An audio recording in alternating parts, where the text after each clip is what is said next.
Okay, so can you tell us what your name is and how old you are? My name is Karen now. I'm 53 and this is my 6th month on the street. 6th month, okay. Yeah. And tell us, what was the process how did you end up on the streets? I was engaged. I'm not going to mention names because there's big court cases going on in regional court in Cape Town, regional criminal court. I am involved in a terrible GBV case. He abused me for 5 years. He's a narcissist. I was kind of the scapegoat since the beginning. I saw this specific group as a bit of a cult. And it was just really horrifying and traumatizing to stay with him and on the other side get attacked by them all the time. Eventually I ran from him. He came after me. I went to move to ops. He came there and he started to close all my doors because I rejected him. Bad things happened, which I'm not going to mention because I'm also trying to protect my amazing children. I don't want them to really know the outcome, but it all comes down to they closed all my doors. I'm sitting on the street. Social development, my country's social development, refused to help me. Because they get paid and they get bribed and they do take it. And it's not the first time that I saw it. So I'm here because of a GBV case. And what I don't understand of this country or social development, I've got the case numbers. I've got everything. And everybody's still refusing to help me. And I am the victim in the story. And while this is happening, I'm getting beaten up by security guards every time it's time for court. Before court case, I have given them many times letters of complaint against these security guards beating up. I saw a security guard hitting a woman the other day with a stick on her back 9 times. Not the other day, it was 3 o'clock in the morning when the public don't see them. So yes, I've got a lot of problems with that too at this stage. I'm getting intimidated, victimized, abused all the time. So are the rest of homeless. Because she said deliberately that they must either chase us into the rain or they must beat us away from Sea Point because we are breaking down the capital on their properties and we are chasing away the tourists as if we can help.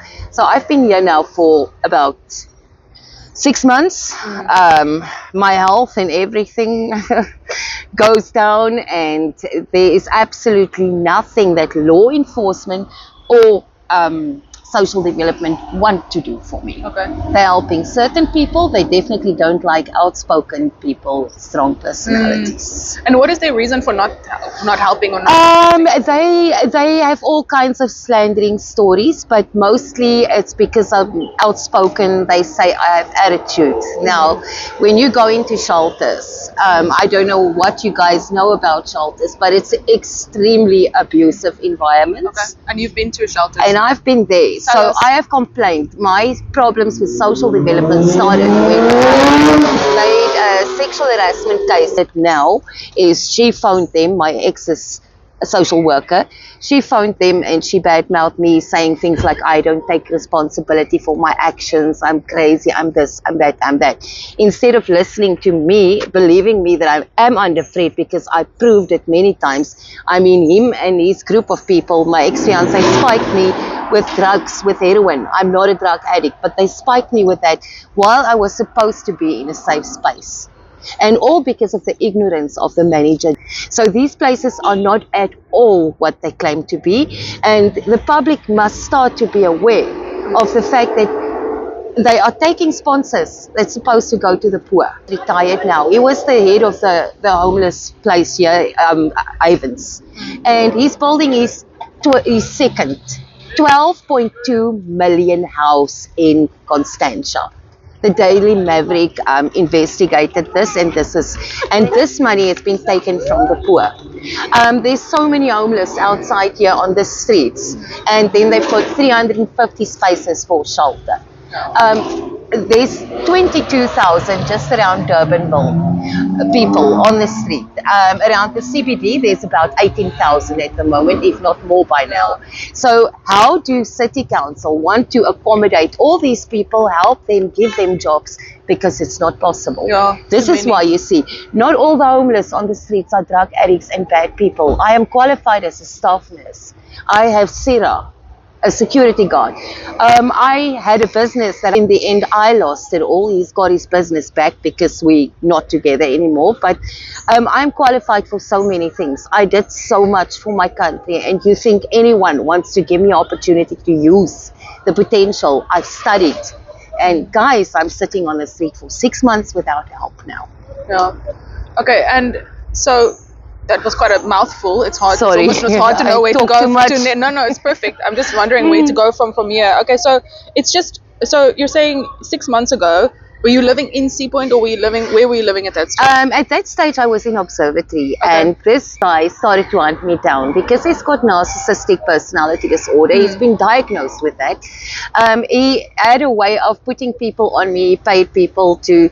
He first costed me my job. I went to court. I fought my job back, but he used someone else to do it. In the meantime, he admitted that he was behind everything. So there were 22 not cons, but like in ex-convicts and drug addicts on my case in observatory. They made it absolutely impossible for me. The ward councillor, Mr. Joseph Mohammed, took me to Safe Space 2. Okay. This is where the trouble started, because they didn't want to believe I'm under threat, that I'm not supposed to go out, and they still forced me to go out. This is where I got spiked with heroin. I did a drug test. I showed it, and I've shown it to them, and still nothing.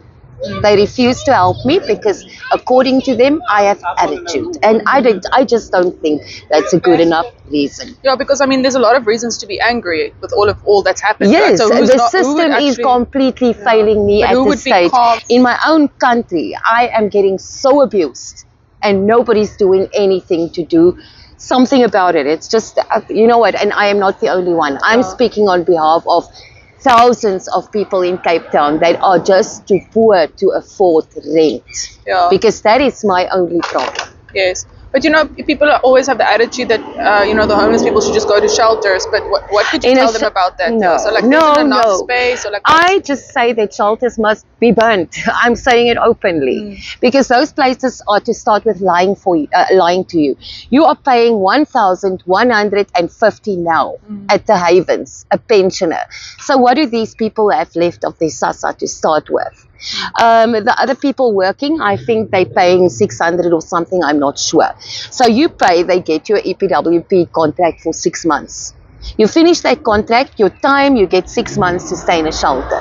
Your time's up in the shelter, you don't have a job, you start from scratch again. So if you end up in that system, it's extremely difficult to get out of there, because I was there.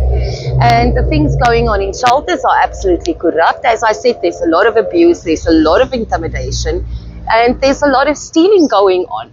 The managements, especially Haven shelters, and I researched it because I was there myself, they are carrying groceries home like you won't believe it. And that is food that must go to the poor. They are carrying away the clothes, the sponsors, the donations, but City Council's extremely aware of it, social development is, and they're just turning a blind eye.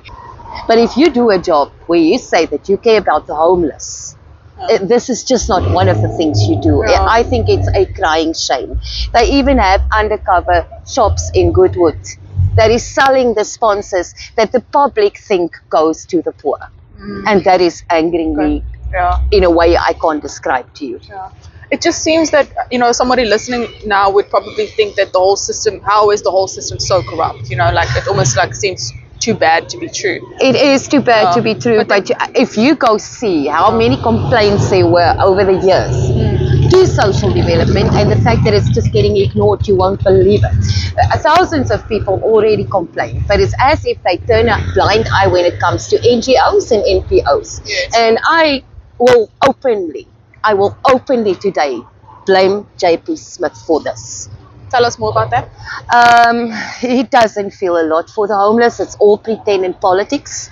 And I even heard rumors. I cannot say that it's true, but allegedly he calls us all rubbish, and he said we must be driven out of Cape Town because we don't belong here, we don't contribute to anything, etc., etc. So I don't see him as even a little bit empathetic, and I see him as a bit of an opportunist, just caring about himself. He's got no idea what's going on in shelters, that people actually get tortured there. They get Some women get raped there. Some women get abused there. Men get abused there. And it just seems as if him and the rest just don't give a damn. It's just, we poor, and the minute you're poor, you lose just all your humanity. Yeah. This is how I see them. I'm sorry. But it seems like also it's just there's more and more people coming to the streets now. Why do you think, what do you think is contributing to Because that? communal living is, there's a guy here in Sea Point, his name is Michael. He is involved with Project Hope, him and Kevin Alexander. Okay. They created a kind of a job for the homeless people where you clean the streets in Sea Point, but you then they believe in communal housing, and that is the thing of the future. I believe that shelters must be closed down, and we are responsible adults, so we must be able to find a job, keep the job, a long-term job, not contracts like Cape Town's giving all the time, because then you have a job for 4 months and then again nothing. Yeah. So permanent jobs is really what's needed at this stage. And then housing. Yeah. There is just not enough low-cost housing. So, but there's a Tafelberg High School that they've been clinging to for how long now? Because you know about the story, they don't want low-cost housing there. So what Cape Town is doing at this stage, and I'm sorry, City Council can see this and I hope they do, they are just catering for the rich, and the homeless are used to clean the streets, and they don't give a damn about there's no low-cost housing. There's also no planning for So what I believe in is communal living. This guy tries to create this. He's been putting people, he's been accommodating about 5-6 people at a time in houses, and you know what, those people are still staying in that houses, and those people are still working. It is working out, but for one or another reason, City Council tries to kill this project all the time. And the reason for me, if I can give a reason for the way I see it, is it's just to create more NGOs and more NPOs to enrich a few people and keep on stealing from the poor. Because this is what's going on. So it's for the rich to profit even more than the rest. Just kind of. And in Cape Town, if you're poor, you don't get treated with any humanity. And at the moment in Sea Point, it's extremely bad. They are the people chasing the homeless. They are the people telling the security guards openly to assault them, to humiliate them.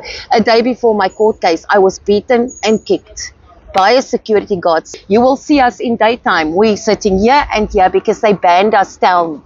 You may not sit on a pavement, even though you don't beg. Even if you do nothing, you may not sit in Sea Point at the moment if you're homeless. What do you mean? So you're sitting now? I'm sitting outside. We may sit certain places like this. Yeah. If she can confirm all I say, she's also homeless.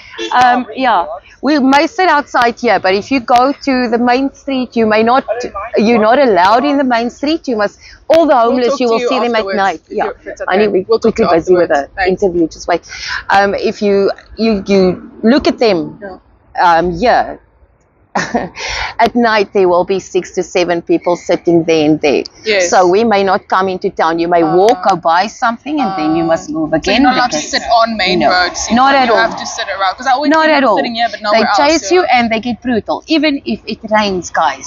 This is how little humanity they give us at this stage. We must go to the rain or they beat you up. Especially at night when people are not watching. And if people wanted to help you specifically, how could they do that? I need a roof over my head before I can do anything. I can even pay a little bit if I have to. All I need is my self-respect back and a proper job. And people not to listen to the slander. Okay, so very hard. And what kind of work do you do that people could offer you? I was a nurse. I was a carer. I can do security jobs. I can do any office, not any office job. I need some fixing up a little bit of my computers, but I had Excel, I had Microsoft, I wrote for papers, I did a tremendous lot. I even wrote for City Council. I promoted these places that they lie about so much. And you know what, cleaning jobs at this stage, I'm extremely desperate to just work, so I will do absolutely anything. I've got matric, I did 2 years of UNISA studies, and I have studied 2 years nursing too. And then, are you originally from Cape Town or where? I am from Kimberley. I am from Northern Cape. Yes. Interesting. Okay. What lessons have you learned from the 6 months on the street? Wow, to never lose your compassion. Don't stand there and tell me that you care so much about the homeless and you give me a pot of soup while you're lying and you're just using me. Honesty is the best policy, and these politicians and city council, not one of them are that. And the biggest thing is money is not everything, guys, because some people in this Cape Town will sell their souls for extra dollar, and they are using the poor for that too, and I think that is absolutely disgusting. And these people stealing in shelters, these people managements of these places, guys, God are watching you. That's all I have to say. Okay. And anything else you'd like people to know about living on the streets? What it's like, for a woman? 'Cause It's hell on earth. You get sexually harassed all the time. You get beaten up by even security guards these days. If you go to the police to make a case, they don't want to know or do anything because who are you? You're just a person on the street. Immediately, you lose your humanity concerning them. They don't care. You are nothing when you don't have money in a place like Cape Town. Yes. Nothing. Do you think it's You're not different? even human. Do you think it's different in other cities, or is it similar to this? Cape Town's especially cliquey. I mean, I have worked in Port Elizabeth. I have worked everywhere in this country, but I've never seen such cruelty as I have seen in Cape Town, and I have been here for 11 years. It's not. Do you not have family that can help you? Or is there no one that can help you? I'm extremely proud, and I'm going to say this to my family too. I don't need their help. I will get on my own 2 feet on my own. I have family, but I choose not to go there because in the end it goes back. It's just going to be thrown back in your face. Is it? But would it not be wise to actually ask for help though? Would that not be wise? I mean, just to get off, because it's like this. What is the alternative? Is not family. I've got 2 beautiful children. I'm not going to say who and where they are, but my one son's a teacher. My daughter's in Canada at this stage, also trying to help me to get out of this situation. But they didn't know I'm on the street. They don't know. I don't care. And you don't want them to know? Or? I think they've got an idea. They're not stupid, but I don't want. They would be upset. But there's nothing I can do about it. I have been sitting here for 6 months, and I've been trying to get help everywhere. Okay. So it's time to speak out. Why do you not want your children to know that you're on the street? It will hurt them. I was a single parent. I raised them alone, and they are extremely decent children, and they are doing very well. And at this stage, I would just not like to upset them. Yeah. Okay. And what is it like for a woman to be on the street? Because it's hell on earth. Yeah, I can imagine. Right? Hell on earth. Do you have someone who protects you or that keeps you safe? You know what? Women sometimes get involved with gangsters just to stay safe. Yeah. And people don't understand that. And there's a lot of male dominance on the street. If you think male dominance and gender-based violence, you know what? It's nothing. You will wake up and a man will come and ask you a cigarette. You don't give it to him, he will spit you in your face, or he will throw you with a brick, or whatever. It is extremely unsafe for a woman on the street, and there's nothing nice about it, guys. Yeah, there was someone we interviewed a couple of months ago, Beyonce. Do you know her? What happened to her? Apparently she passed away. Do you know? Beyonce, no. I didn't know her, but I've heard about another woman that also passed away. She was murdered the last 4 years. There's been about 3 women murdered here in Seapoint. Seapoint, okay. In and around, Okay, anything else you'd like people to know about you or homeless people or, living on the streets? Please don't judge a book by its cover, guys. That's the only thing I'm asking. Do not stereotype me because I'm sitting here homeless. I am not a drug addict. This can happen to anyone and everyone. Give the homeless a chance. We're not all as bad. We're not all on drugs. There are many talented, amazing people out here on the street just looking for opportunity, getting so caught up in the circus that this country became that it's actually not their fault. And Cape Town needs more houses, please, Mr. JP Smith, because the homeless are as human as you are. And we deserve a bed and a bath and a toilet as much as you do. And I'm not impressed with the way you treat us. Yeah, I think what people don't know... It's disgusting. City Council's lying to them. They're saying don't give to the beggars, please give to the shelters. Yeah. They give to the shelters, and you know what's happening with the stuff, and everybody knows it. It's getting stolen. It does not come to the poor ever. They even have shops where they sell it. Okay. Yeah, I think also lot of people watching this have commented on the video saying that a lot of people in South Africa are actually one paycheck away from being on the street. So it's closer. It's closer than people think. And you know what? So It can I think happen we to need absolutely anybody. Please don't put a gun against your head if it happens to you, because you can survive on the street, but it is not a place for anyone to be. So if it happens to you, I would not say that you must go to social development or one of those places. Rather get involved with a project like Project Hope, or phone Kevin Alexander, who will always also help you. But, well, stay away from social development. They help whoever they want. Okay. Thank you so much. Anything else you'd like to say, or anything else Thank you'd you like to so get off much your for the chest? opportunity. I've been wanting to speak out for many days now. Guys, Thank you. please, I'm busy. Thank you. Okay.